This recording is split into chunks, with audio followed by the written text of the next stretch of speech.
What's going on, creative people? This is Creativity is an Idea podcast, a source of creativity for creative people. And today's guest is Mason Parker. Hello, hello, Mason hello. Parker. And please, pardon us if you're watching, if you're listening, you can hear some background noise or sounds. We are actually in a restaurant, a French bakery, and you can hear plates and stuff. So forgive us. Shout Just out to enjoy. Amelie's. Yeah, shout out to Amelie's. Well, so Mason Parker, I do know he is a creative, an independent creative artist. And today he's here to share his challenges, his setbacks, certain things he had to do different in order for him to see progress. So Right. stay tuned, and it's going to be a banger. I'm your host, Pyeric, by the way. Yeah. Yeah, So, I'm, Jason, Mason, I was. you Yeah. know what's funny? I have a god brother named Jason, and that used to happen a lot. So, Yeah. I bet you nah. be called from afar. All you hear is sin. Jason, is it me or Yeah, Mason? yeah, we would both come every time. Yeah. Either one of us was called, both of us will come. So Yeah. it's all good. Plus, I've certainly been called worse, so it's not a problem. Okay. Pardon me for that. All right. So Mason, tell me, dear man, who are you? Loaded question. Yeah. But, I am. I'm a father first and foremost of two, an 8 and a 10-year-old boy and a girl, and I'm a creative. After that, pure at heart. I just am a big kid as far as loving anything that allows me to escape or express. Uh, any medium, whether it be acting, whether it be film, as far as being on the production side of things, whether it be stage performance, just in any way of using art as an educational tool to uplift and minister to people, like that's what I'm all about. So, secondly, I am a creative, and then I guess after that. I'm, black man, an American. Uh-huh. I'm a whole lot of things that I'm pretty sure somebody out there can relate to at least two. Yeah. That is good. That is really good. So earlier we were talking about your childhood, where you grew up and stuff. So tell me, how was your childhood like? Uh, what's funny? I feel like it was normal, but sometimes when I talk to people, I Uh-huh. realize that it wasn't necessarily all that normal. Uh-huh. It was in a lot of different ways. It was very normal. Like I grew up in a lower middle class home. Doing I had enough to feel like included. I didn't get like hellified picked on at school and stuff like that for the things that I would wear or whatever. But I also wasn't like rocking on the latest either. I didn't get everything that I wanted, but I definitely was well taken care of and loved and all that other stuff. Um, I started creating very early as an outlet for early childhood or traumatic early childhood experiences. Hmm. So I dealt with uh, forms of child abuse, not like from my parents or anything like that, but when I was a kid. And so that, kind of translated into me wanting to express myself artistically. Hmm. So, in some of my later work, as I became an adult and began to address those issues, Hmm. that stuff started to come out in my work, and I started to use it as a tool to try to help other people, through their stuff. But outside of those experiences, my childhood was dope. It was filled with Nick at Night, and I grew up on like Family Matters and Step by Uh-huh. Step, and we still had like Saturday morning cartoons and stuff like Yeah. that. Like I think I was probably like the tail end of the last generation that actually had like Saturday morning cartoons, Cartoons. and I think that's I'm from the blockbuster video generation, Hmm. so like to me that just carries being a 90s kid carries like a certain nostalgia with it off top. I mean, I got the the Thanos Biggie Oh, the Smalls Thanos, joint, yeah. right? Yeah, That's you my know. guy right there. Exactly, you know, so and it's like the homage to Biggie, so it's like 2 in 1, you know what I'm saying? So that's just who I am, you know. I love everything, you know, like pop culture stuff, you know. I love that stuff, movies, film, everything. Yeah, that is beautiful right there because whatever you learned when you were younger has sort of contributed to whatever you're doing now. Yeah, I think Yeah, that's the case with, you know, pretty much anybody. You know, our upbringing is very much what molds us into the people that we become and yeah, the interests that we have going forward. So, yeah. So throughout your life, from your childhood to now, is there anything that you think you would never forget, good or bad? I mean, there's a lot of things that I'll probably never forget. The thing that probably had the most impact on my development, I guess you could say, is my mother dying. Um, I mean, I think that is what would have probably the most significant effect on damn near anybody, really. But for me, it was because my mom was the person that drove me to be an artist. Hmm. You know, she was the parent that I lived with all Hmm. my life. I was raised by my mother and my grandmother, and so she was an artist. She was a singer.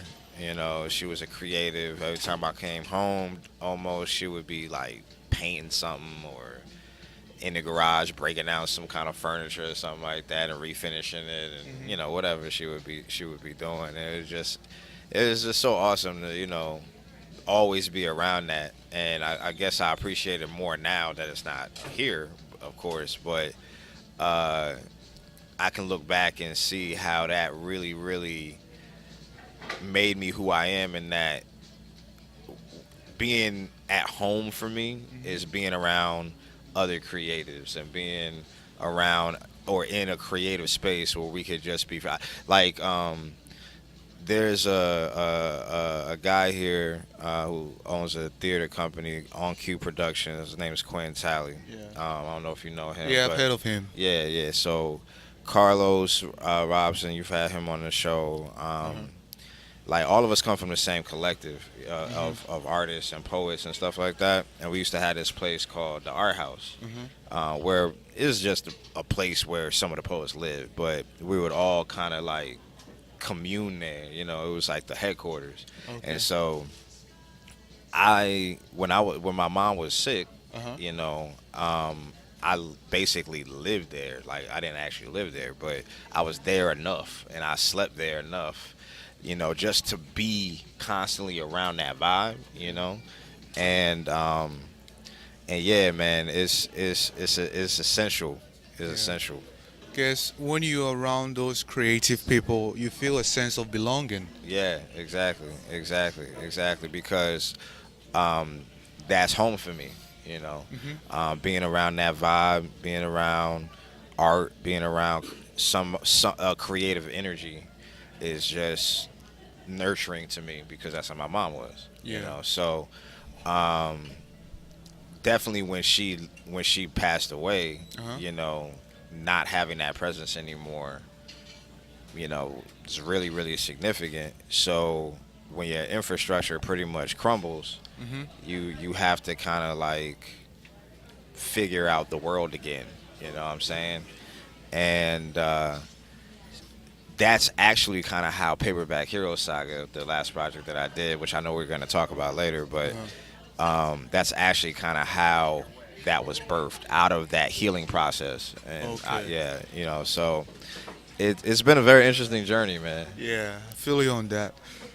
Losing someone you do love can take a toll on you. It's just sort of rechanneling it to a point you can achieve something while Right, you reflect on it. right, Yeah, exactly, it's really exactly. important. So tell me, Mason, when or how did you get the idea to do what you're doing now? Um, well, what I'm doing now is, as I had kind of mentioned before, is Uh huh. album slash comic book, or should I say a comic book slash album, I should say, called the Paperback Hero Saga.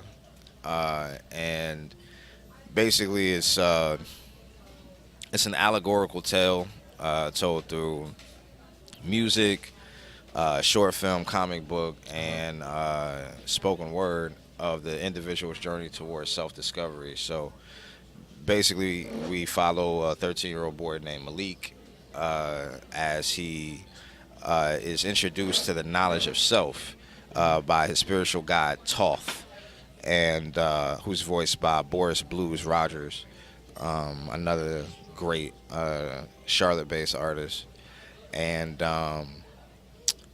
he discovers that he is his genetic code and his whole essence is connected to his 25,000-year-old ancestor named Kahari. Okay. And Kahari, the God King, who exists in a place called the Jhana. Okay. And the Jhana is basically like this utopian diasporic landscape. You know, if you just was to combine the most beautiful parts of every African country into one landscape, it would be the Jhana. The Jhana. Right? And it's like this parallel dimension that Kahari exists in, and Kahari is voiced by Malcolm Jamal Warner. And so I came up with the characters Malik and Kahari in like 2012, and that was 2 years after my mom died.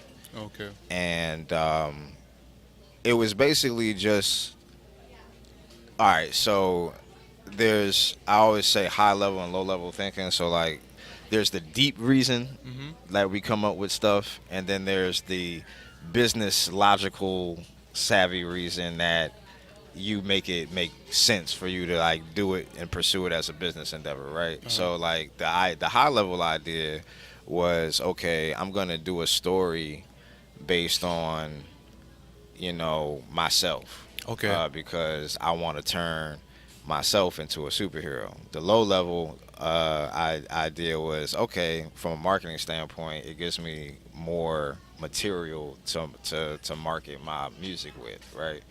So I had got the idea to just do a superhero. I actually credit to my man Razan Rain Sovereign, who I used to run with back in the day. He used to call himself the hood superhero all the time. And I came up with this idea to turn the clique of us to like this team of superheroes or whatever. And then we kind of disbanded or whatever. So I kept the idea to do the superhero thing, and I just did it with myself. But I say I came up with it in 2012 because I didn't actually like really execute it until 2014, and then even then I hadn't come up with the whole story and all that other stuff. So it took from 2012 to 2017 to really mold it and make it all that it became, you know. Okay. It takes a while for a seed to be nurtured. Oh boy.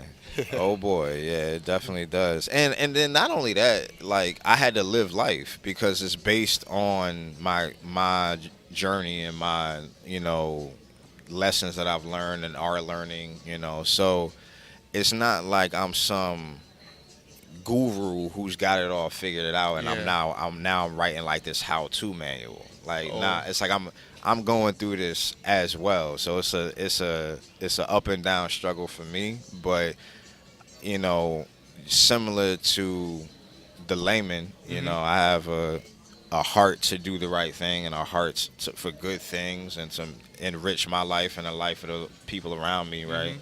So I want to bring other people on that journey, you know, and be transparent about it so that they can be like, okay, it's okay if I ain't got it all figured out right now. Yeah. It doesn't mean that the principles are less active in my life. It just means that I gotta keep going and keep pressing through, you know. Yeah, and it's not like you're sitting down and thinking and creating something of fiction. Right. Yeah, you're right. trying to live the life and write it down. Yeah, exactly. You know, and I mean, because you got to think, like, if you look at our culture,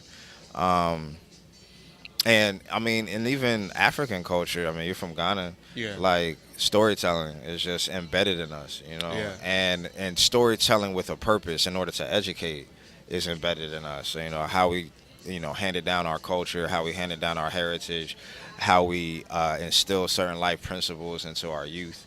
You know, the most digestible way of programming people is through entertainment.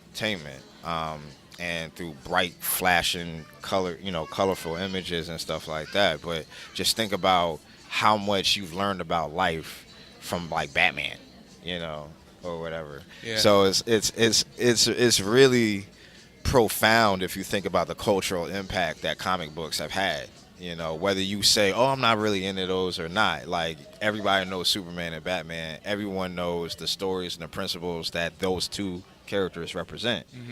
And so we look to those figures and those archetypes as motivation and inspiration to show us who we can be. And that's what I'm trying to provide with the Paperback Hero saga. That is excellent. So you started way around 2012, and you got it done, and you're now pushing it. Yep. Yeah. I moved to LA, got it done. I had a 2-year plan to get it done.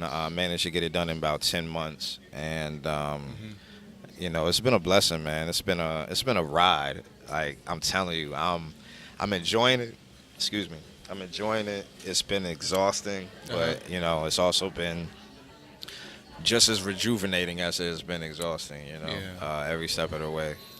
So Mason, there is this law, Newton's law. Yeah. And I'm going to paraphrase it. Uh-huh. And the law is, in order for something to go up, you have to let something down.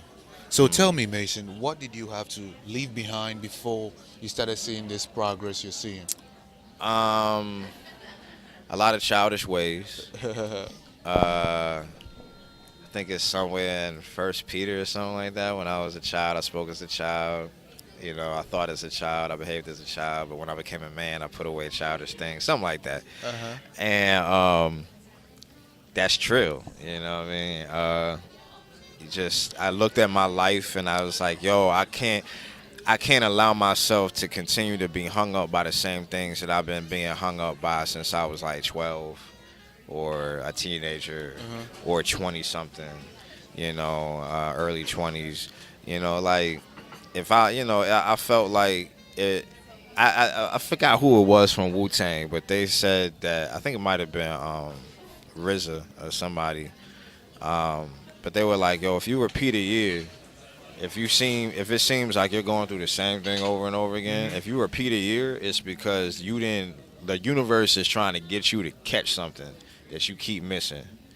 And you're going to repeat that year. It's like you ever seen Groundhog Day or anything like that? Where the dude is like, I haven't. Check it out. There's plenty of movies where the person is stuck in a day, and they're stuck in that day until they can get it right, and that's pretty much what Groundhog Day is about. Bill Murray, classic movie, check it out.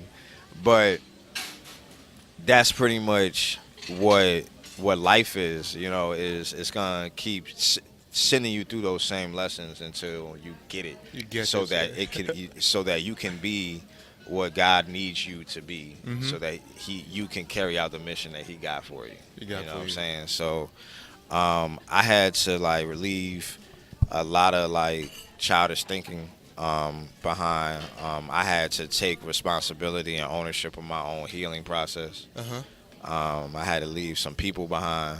I think the cliche thing to say is, I had to leave other people behind, because I don't know, for whatever reason we like to point at other people as a source for our stuff. You know what I'm saying? But if your life ain't shit, then pretty much the first thing you need to do is start with what you're doing to attract ain't shit people into your life. Yeah. You know what I'm saying? Shit magnet. Yeah, exactly. So it's I don't understand why people be talking about all these haters and all that. Nobody cares about you actually as much as you think they do. You know what I'm saying? There's not as many people praying for your downfall as you might think, yo. You know what I'm saying? There's actually probably a lot more people hoping that you get your shit together than you might think, And if you just kind of take a step back and be like, well, what am I okay, yeah, such and such hurt me, or such and such they did something messed up by me, but what did I contribute to putting myself in that situation? What did I, and not out of anger, not out of like, you know, not out of like, not being angry about it, not like, oh, well, if I never let my guard down, then such and such and such, but like truly like, well, perhaps I moved a little bit too fast, perhaps I da da da, you know what I'm saying? Like really like reflect and be introspective about it, and really give thought to like the things that can make you a better person, and then act on them. And that's, I think, what the tipping point for me was, is that I started to try to act on everything. Yeah. And whether it was going to therapy, whether it was creating boundaries in my life that I actually stuck to, whether it was just choosing to distance myself from certain energies, or be more stingy with my energy, because when you got dope energy, people want to be around you, and people want that around, people want that energy around, and you got to be choosy with how much of yourself you give to people, because people will suck you dry. You know what I'm saying? They'll suck you dry. They will suck you dry, because they don't really care about you. They care about what they're getting from you. You know what I'm saying? They care. It's not that they love you. They love how you make them feel about themselves. And so you have to be aware of that, and you have to kind of like, okay, cool. You got to be gracious about it, and be a blessing to people, but also take care of yourself, and be rightfully selfish. You know what I'm saying? Yeah. Like, I got to take care of me, and I can't give you all of me, else what I got left. You know what I'm saying? And that's what I had to learn. That's what you had to. That is, I believe so many people out there can really resonate with what you're saying. Yeah. Yeah, not kidding. And people, just to piggyback on what you were saying, you Sure. said something about people are hating, blah, blah, blah. And I tell you what, sometimes it's just our mindset that is Yeah. hating on us. Yeah, and yeah. if someone out there online, miles away, is not in a direct contribution to your downfall, Right. then like they can say whatever they want, they can do whatever they want. It wouldn't bring you down in any way or any form. We give people too much power, and we don't respect our own, is what it is. Yeah. And I think that, I don't know, I think that our preoccupation with trivial and superficial things, like our attention span has gotten a lot shorter, and it's gotten a lot more like radical. Like, it takes something crazy to keep our attention now. So it's like people feed into gossip, and because we have so much access to it, so it's like people feed into like, I think social media, and it's like social media is definitely a great thing. You know what I'm saying? Don't get me wrong, because I depend on it for what I do, but it's also giving us a false sense of validation, and that like everything that we do matters, as far as like on the grand scheme of things, like someone's always looking at me. That's how we feel, You're being And watched. yeah, Somebody's watching me. And in a sense, you're right. But what I'm saying is that, like, for example, that we've gotten to a point where we'll post like a 60-second selfie video of us listening to somebody else's music and not actually saying anything or adding any value to anybody else's life. It's just, look at me, and let me, and whatever, and it's just got like, our preoccupation with like the vain and the superficial has kind of contributed to the bullshit, for lack of a more like real eloquent term. And I think that we all have to, myself included, have to remind ourselves to not buy into the hype so much, and not take ourselves so seriously. And realize that, and have private moments. Like, allow yourself to have private moments, and allow yourself to remain 2 feet on the ground. And I think it'll help your perspective, and not like constantly look for people to be disrespecting you and stuff like that. Because I have this thing that I call oblivious optimism. Oblivious optimism. Yes, sir. And what that means is that I'm so focused on making what I got going on work that I really like. People have to point out to me when somebody is being disrespectful or somebody's throwing shade or whatever, because it's like, okay, you know what I'm saying? Like most of the time, unless it's like really overt, you know, people have to be like, oh, I ain't like the way such and such was, I ain't, you know, talking to you or dealing with you. And I'm like, what you mean? And they're like, yeah, they was they was trying to be funny. And I was like, I don't know if they were trying to be funny or not, but it really doesn't matter because, I feel you know you what on I'm saying? that. Like, either way, Payback Hero Saga still drops in September. You know what I'm saying? So it's like, I at the end of the day, it's like, all that stuff don't really matter. What only matters is what we are trying to do to really affect people's lives for the good. All that other stuff is just fuzz, you know what I'm saying? Leave I feel it you on behind. that one too. Yeah. Leave it behind. People sometimes, I personally sometimes I need to take personal self inventory of what I've been doing in the past and how I'm going to keep going forward. That is amazing, Mason. That is amazing, Mason. What a rhyme. Hey. Wow. So tell me, Mason, was there anything stopping you? Did I even ask that question? Was there anything stopping you from doing what you are doing now? What do No, you think? you didn't ask me that. Money. Cash. Cash. Yeah. I mean, I'm not gonna sit here and lie. Like, it takes doing music and stuff. It takes money to do that stuff. It's expensive, you know. And it's not like you can't crowdfund everything either. You know what I mean? Go like, fund me. Not a like. Yeah. It's difficult to sometimes get people to see what you see in something until you're able to paint the picture for them. But it takes money to paint the picture.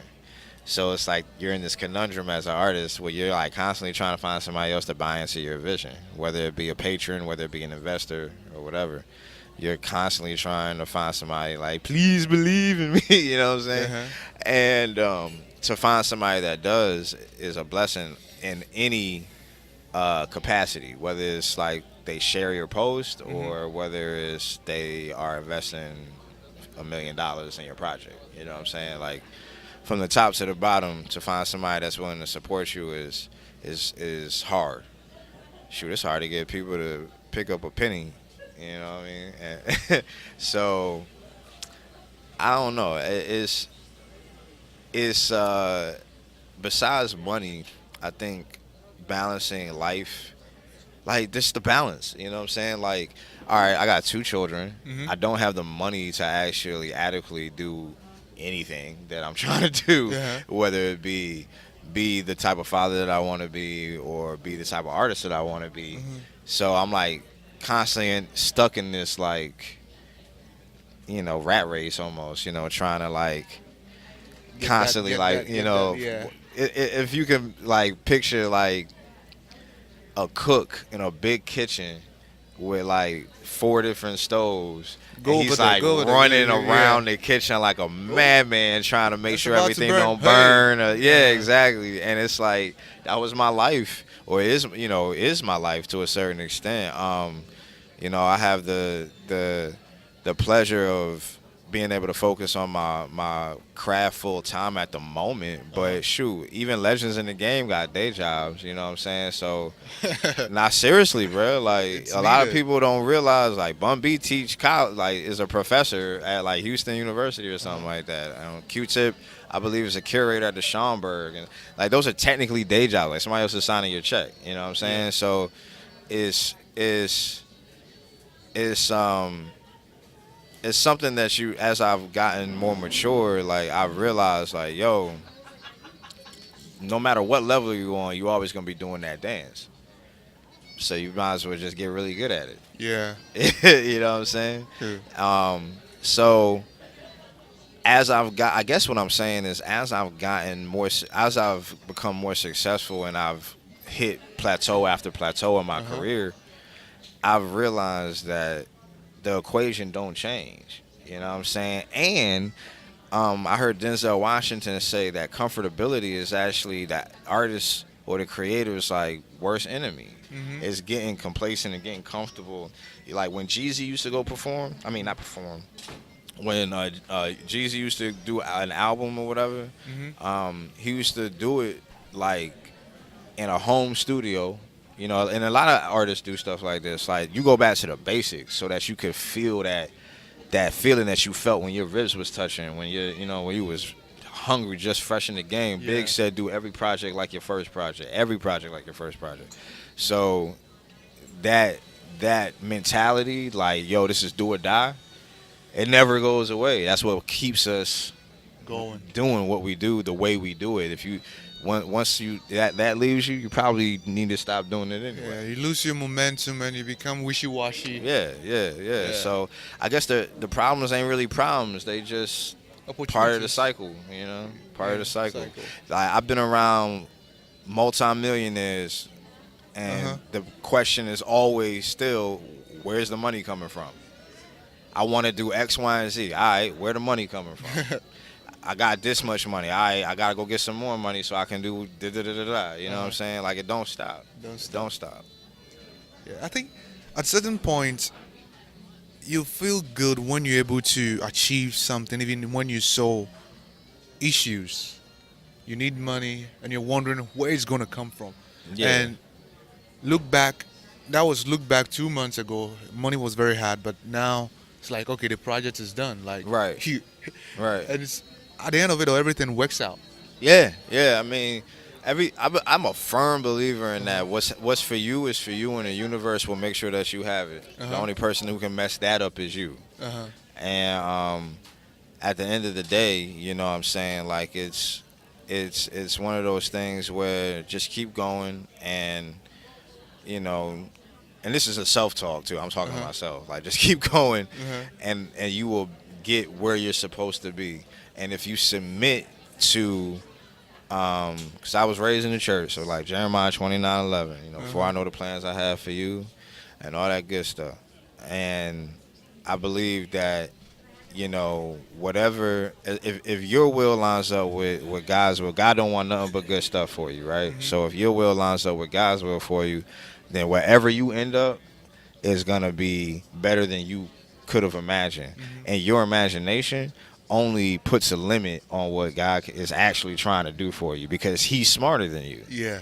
You know what I'm saying? So if you just submit to like, all right, let me stop praying for what I want and start praying for, let me line up with what you want for me, now we cracking. You know what I'm saying? So, and it sort of take some stress off your shoulders. yeah. And there's this statement in Psalm 146 or 147. Anybody listening or watching, you can check it out. It says something like, put your trust in God, not man, because the day the man passes away, all his plans perishes. Yeah, exactly. So I feel you on that one. And now, and let me kind of clarify too. Like, I believe you have the dreams that you have, and you have the desires of your heart for a reason. Like, they weren't put inside you just arbitrarily. You know what I'm saying? So the passions that you have, the desires that you have, as long as those things are of God. And when I say of God, I mean like they're positive, they're about enriching other people's lives and the life of yourself and those that you love, stuff like that. As long as they line up with things that are godly, then there's no reason why the universe would not want you to have that. You know what I'm saying? And so if that is the case, then you need to submit to maybe having those things, or my path to having those things won't look the way that I thought it would look. Like if you had to ask me like 20 years ago, you know, because I've been doing this since I was 4. So, you know what I'm saying? Like if you would have asked me 20 years ago, yo, how you think your career is going to be? I told you I was going to be signed by like 22. You know, if not before that, you know. But what's funny though is that when I was 22, and you know, that was the game was in a whole different place than it was when I was like coming up on hip hop. You know what I'm saying? Like in the 90s, like cats was still getting signed based off the fact that they could rap well. You know what I'm saying?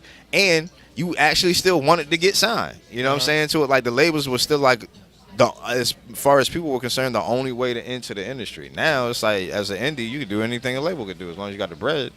You know what I'm saying? So it's one of those things where you just gotta like realize that he knows the plan is already there. The end has already been seen. You know, especially if you're dealing with a deity that lives outside of time and space. If he's truly omniscient and omnipotent and all that other stuff, if you really say you trust God, then you know you got to realize that, yo, I don't know what the hell I'm talking about. Let me just chill.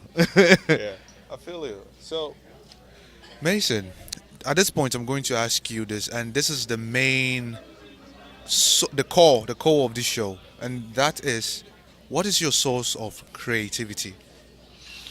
I think life and all of its many facets. I know that's kind of like cliche to say as an artist, like, oh, what inspires you? Life. You know what I'm saying? But that's true though. Like I movies. I will say that movies, because I'm an escapist. You know what I'm saying? I like to get out of my reality and into someone else's sometimes. I'm a storyteller, so I like hearing stories. And I like getting taught by stories and stuff like that. So, yeah, I think those things are the biggest thing. Like, when I was doing Paperback Hero Saga, I studied Star Wars, I studied, you know, H.G. Wells, I studied just anything that had a series or a trilogy or, you know, just anything that had an arc. You know, I studied it all, you know, and I got inspiration from every single thing that I looked at, you know, from Netflix to web series to animated series to movies. You know, I really, really, really dug in. So I think that, like, the reason why movies and certain things and movies and theater and stuff like that, I think one of the reasons why those other creative works are so inspiring to me is because they're like snapshots of other people's experiences and stuff like that. So it's like I literally get to do like rapid fire humanity study almost, you know what I'm saying? And I don't know, it's like it literally be like a sensory overload, like a complete like, and then that translates into what I then put out or create. Okay, that is good. That is so good. So I want to know. Tell me this. I was going to ask you a question, but I'll put it aside for the moment and ask you about your industry right now. What are your views? It's changing, I'll tell you that. It's a moving target. Anytime you're trying to hit a moving target, you want to aim at where it's going and not where it's at. So you need to be looking at, and the thing is that I don't think a lot of people, I think it's an art to being able to look at any industry and be like, that's where it's headed, I'm going to do that. Yeah. And like I saw, you know, like 2012 was way before Black Panther, you know? Yeah. So people be like, I dropped the first short film to Paperback Hero the Tuesday after Black Panther came out. And people be like, well, did you know that was coming? I'm like, yeah, I knew exactly what I was doing with that. You know what I'm saying? So I don't know. I think it's one of those things where you really have to not chase a sound, not chase what you think the formula is, because some A&R is telling you that that's whatever, you know what I'm saying? You really have to get the pulse of the people. What you have to understand is once you been in the game for a minute, you start to cite, or you start to see how certain middlemen are unnecessary. Certain industry gatekeepers or self-proclaimed industry gatekeepers are not actually factors once you get past a certain point. You know what I'm saying? And once you get past that point, you realize that all they're doing is looking back at the people to see what the people are rocking with. Yeah. And then that's going, it's capitalism at its best. You know what I'm saying? Like, that's what we do. We need it. Yeah, exactly. So once you figure that out, it's like, and once you realize that technology has given you the means to go directly to the people, all you need is the bread. The bread. All you need is the money and the reach. And actually, you don't even need the money necessarily. You know what I'm saying? You just need to crack the code of giving people what they want. You know what I'm saying? And if you see this is where it's at and this is where it's going, you can do that. I think you could do that successfully. And I think depending on what you're trying to do in the industry, I think that showing people, keep being ahead of your time, man. Somebody's going to catch up to you. Yeah. I guess that if I could say it in a nutshell, that's what I would say. Keep being ahead of your time, and eventually someone's going to catch up to you, yo. Just keep shining. That is really good. Even every movie out there, the movie that we really really enjoy watching, they are all ahead of us. Yeah. Then we're like, whoa, okay, then we're waiting for the next one. Yeah, exactly. So, yeah, keep being ahead of your time. People will catch up to you. That's right. So now that you've answered that question, day in, day out, let me ask you this. Someone out there is going to hear something which they will be able to extract something from and help shorten their time frame in achieving whatever they want in the creative industry. Right. Tell me, day in, day out, what have you been doing that is helping you see progress? I just do something every day, for one thing. I'm obsessive. I don't encourage people to do that. Hey, it's probably good though. It's good. Be obsessed. But to me, it's like I feel like that's a true test of if you really actually want this. Uh-huh. Whatever it is that you say that you want. I wake up thinking about this, and not just thinking about it. I wake up doing stuff. I'm literally rolling over, sending emails from my phone, making to-do lists, making notes, writing rhymes, whatever it may be, whether it be the business side or creative side.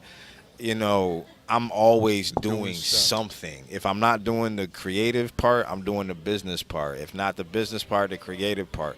Like, it never stops. Never stops. The store absolutely never closes. I do business to the wee hours of the morning. Somebody can call me from the West Coast at 3 o'clock a.m. Shorty not tripping. You know what I'm saying? Like, it's because the people close to you will understand. You know what I'm saying? Look, like, this is a grind. They may not understand, but, eventually you'll find your tribe and they will understand. But it don't stop. It does not stop. And you can't be like, oh, yo, it's too late, or I don't, like, I'm trying to tell you, Einstein once said that if you do what you love, you'll never work a day in your life. But just every once in a while, I'm not going to lie to you, that even doing something that you love, there's aspects of it that feel like work. Because there's certain, like, for example, like, there's days that I would much rather go to the movies instead of doing a video shoot. I promise you. As illustrious as, like, oh, yeah, we doing a video shoot. And, like, to somebody who hasn't necessarily been able to do, like, a whole lot of video shoots, that may be like, oh, yeah, dang. But for me, or for someone who has, like, gotten to that point in their career where that's not necessarily it's not, I'm not gonna say it's not exciting anymore, but it's not like, it's a part of the job. Yeah. It's not like, some days they want to escape. Some days it's like, yo, I really want to do this video shoot. You know what I'm saying? Because I'm excited about the song, I'm excited about the idea and all that other stuff. And then you get to the day of, and it's like, yo, this is a 3-day shoot. And it was day 3 now, and I'm ready to be done with this shit. You know what I'm saying? Like, I can't tell you how many times I've done a play run that's been like a month or 2 months or 3 months long. Like, I'm telling you, you never experienced life till you've literally said the same words every day for 90 days straight, bro. Like, it's crazy. So there's aspects of it that do feel like work, but, you know what I'm saying, at the end of the day, you appreciate the opportunity to do what you love and everything. Yeah, Man. that is good. So, Mason, at this point, we are going to gossip. So, if you're watching, you can choose to not watch. If you're listening, it's a private conversation now. So, let's gossip. Is there anything public figure, public issue, global issue, um, a person you want to vent at, you want to whine at, you want to say fuck you, you want to say this, you want to compliment, or you want to anything out there you want to say? I do, because I'm all about spreading the love vibration. I will say congratulations, baby, to Cardi B and Offset. I actually met the Migos in the Atlanta airport, and they were like really cool. Actually, like we were on the same flight to New York together, and they showed me a lot of love, man. And that was before the whole Cardi B Offset thing.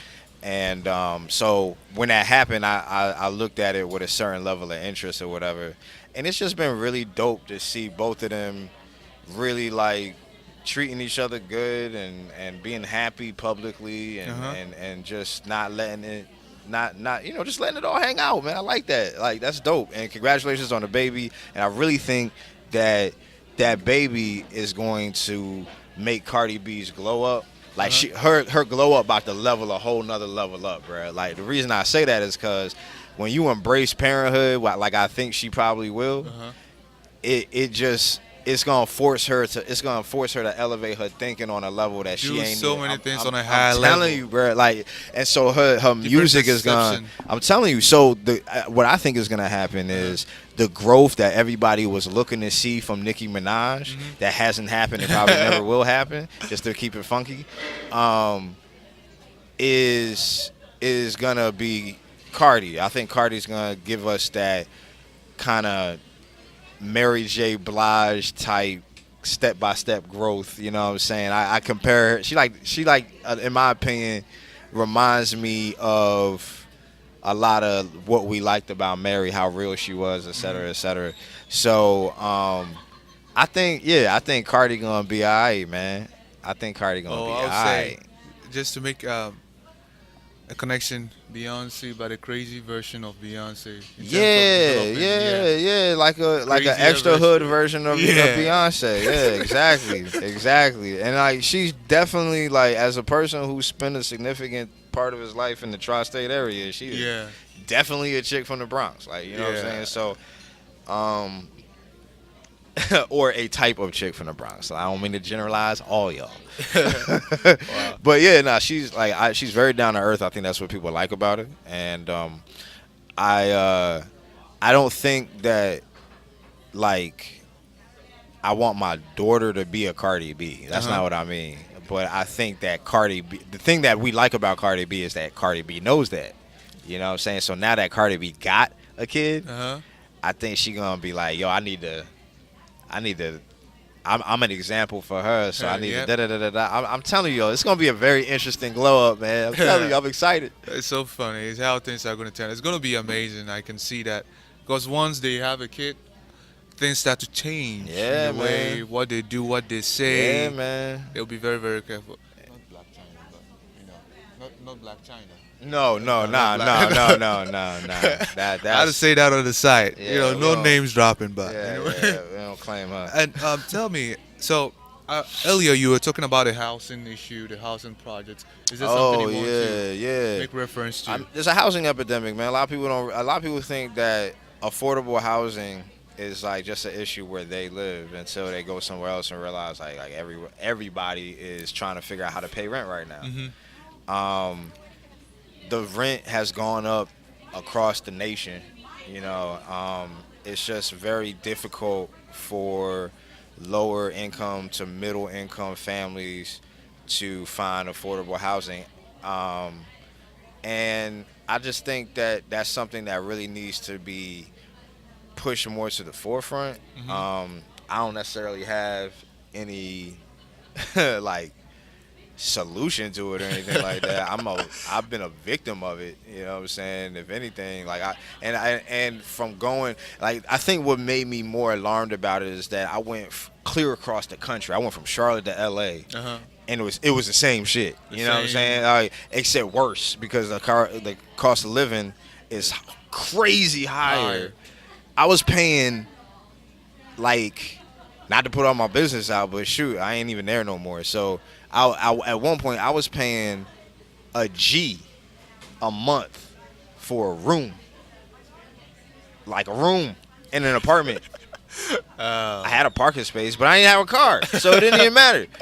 You know what I'm saying? And it's like it's just crazy. And that was in LA, and I was in the Valley. I wasn't even in LA. You know what I'm saying? So like that was crazy. And then, but you're coming from Charlotte, where you can't. It's hard. You hard pressed to get a job that pay you anywhere close to $20 an hour. Oh, like you hard pressed. Like if you especially don't have like a degree or something like that, yo, it's gonna be difficult in this unless you're working like, you know, some manual labor, like I'm gonna say, you know, like third shift type, you know, or like a certified type factories, like you got like the forklift or something like that. It's gonna be real hard for you to find something that's gonna really like make you any type of comfortable. Like it's not designed to make you comfortable at all, or for you to comfortably be able to pay your bills and actually like have any type of life.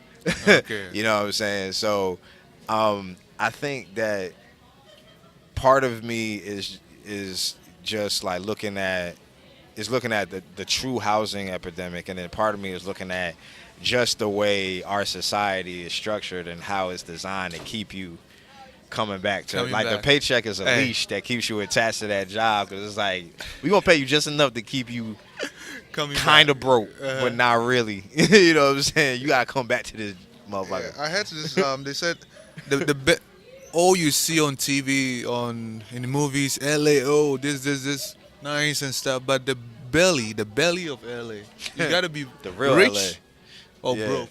Yeah. If you're not making, I'm gonna say $150,000 to $200,000 in LA a year, you not really hella. You probably got a roommate. Yeah. You probably got a roommate.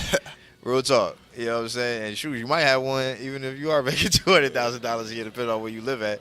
But like that's one thing that's the thing. Like if you lived in LA before, if you live in LA now, and you listen to this, you feel me, because you probably got a roommate now. You know what I'm saying? Because everybody got a roommate, or they live with their peoples. You know what I'm saying? Like that whole like you 18, so you got to move out thing. That's like an East Coast thing, bruh. Like I didn't even realize that until I left out. I moved out there. I mean, like families stay together, bruh, because the housing is crazy. Yeah, I'm staying, Mom. Yeah, I'm 25. I'm still staying. I'm sorry. Yeah, because like the whole like that's why the college culture is different out there. Like, you know what I'm saying? Yeah, it's interesting, bro. So, yeah, I feel on that. Mom, the meatloaf. If you watch that, you go steady and still stay with the mom. Anyway, yeah, that is really good. Something which you know, sometimes we can talk about it. We may not be on the drawing board to like draw or map out a solution for the whole housing project. All we can do is voice it out for people to be aware of it, so that in due time they'll do something about it, because it's hurting everybody. It's hurting us really much, a lot. I'm thinking of moving to Cali, right? Yeah, and it's scary. It's scary sometimes. People are like, oh, it's very expensive. You know, it's very like. Just have a plan. I mean, people move to Cali every day. I mean, people move back every day. Like, and the thing is, like, there's no shame in either one. Like, it's just a part of. I don't feel like LA. From living in LA, like, and I'm not talking about Cali. I'm just talking about LA. LA. Like, unless you have a reason to go, then you're just out there. Yeah. You know what I'm saying? And when I say reason to go, like, LA is a media hub. If you in entertainment, if you in media, if you in broadcasting, if you whatever, model, whatever, dancer, whatever, definitely, by all means, go out there, have a plan, you know, try to make it work. But, you know, if you just like, oh, I just want to move to LA, then, you know, you can have a plan, you can make it work. I mean, there's doctors, there's lawyers, there's plumbers, there's definitely like just normal people that live in LA and stuff like that. But don't, just like I said, have a plan. Don't just go out there and just be out there. Like, I'm in LA now. I'm in LA. Because you want to live in LA. LA. Like, I hate that. Don't be Go there attached with to a just plan. living in a place because so you can say that you live in a place. That's crazy. If you ain't got no reason to go, then stay your ass where you at, or figure out where you're supposed to be and go there. Yeah. Sorry, we're talking too much about places, but let me put this in. Nevada, Henderson in Nevada. That will be a place I'll probably settle down, but it's not really. I heard it doesn't have a lot of creative people here and there. So like Las Vegas do. Vegas do, which is like 30 minutes away from it. So that is where I'll probably stay instead of going to Cali. A lot of us Uh-huh. going to Vegas right now. A lot of people going to Vegas right now too. I don't know why, but there's a lot of people going to Vegas. Shoot, Wow. football teams are going to Vegas. Like everybody's going to Vegas right now, dude. It's lit right now. I don't know why, but hey, more power to you, baby. Yeah, I may go there in August. Yeah, check it out, for man. a business issue. Anyway, It's a good time to go. we're about to wrap up, and if you're listening, this is Creativity is an Idea podcast, and today's guest is Mason Parker, and he is an independent creative artist. So at this point, we're about to wrap up. I want to ask you, if there was something you wish you would have knew, or you wish you would have known when you were younger, what would it have been? Like when you were starting, what you're doing now? It's all a lie. A lot. Adulthood. Mm-hmm. Don't believe them. Just stay where you're at. Uh-huh. Don't come up here. They don't have cookies. Oh my God, nah, man. And the bills don't ever stop. They don't ever stop. But seriously, like, enjoy your journey. Enjoy where you're at in your journey, and appreciate where you are. Just J. Cole said, "Love yours." Love you. You know what I'm saying? And I'm learning to do that. And the more that I'm learning to do that, the better my life has become. So. Wow. At this point, tell me, Mason, and if you're watching, you can hear what he's saying, and tell me, what are you up to now? Like, Me? what projects you got going on? Where they can find you? Okay, yeah. Your house number, everything. Like, hey, I'm here, Parker. Right, Just park my That's car for outside. my social.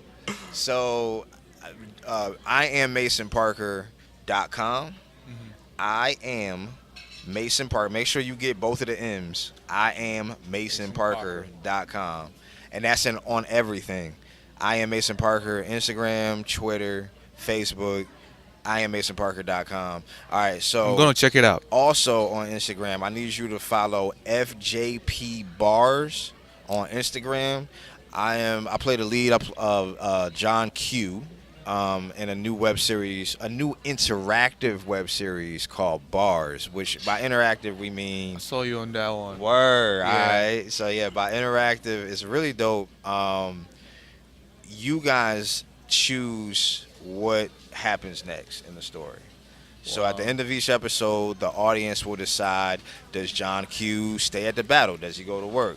Does, whatever. But the thing to remember is that it's all in y'all hands. And so that drops in September. It's called Bars. Make sure you follow them on Instagram, FJP Bars. And then also, I'm in a movie called A Social Love Affair by Michael Foster. Shout out to Foster. That comes out in September as well. And I'm working on the next EP and the sequel to Paperback Hero. Just working, man. Just working, baby. working. Yes, sir. Producing, creating. That's right. That's right. That is really amazing, Mason. Oh, amazing, Mason. Yeah, that's really amazing. And by the way, if you're watching, if you're listening, I'll put everything he said in the description. If you're on iTunes, Stitcher, or Google Play, or YouTube, you can check the description and you'll find it linked to whatever he said here. Yes. Subscribe to me on everything. Subscribe, please. We want you to subscribe. Do it. Do it now. And wait, that's not all. Commercials. Right. With your subscription. It was a pleasure. This is Creativity is an Idea podcast, a source of creativity for creative people. And I am your host, Pyeric. And today's guest was or is Mason, Parker, your favorite friendly neighborhood poet MC, baby. That was a banger. So stay tuned for the next episode.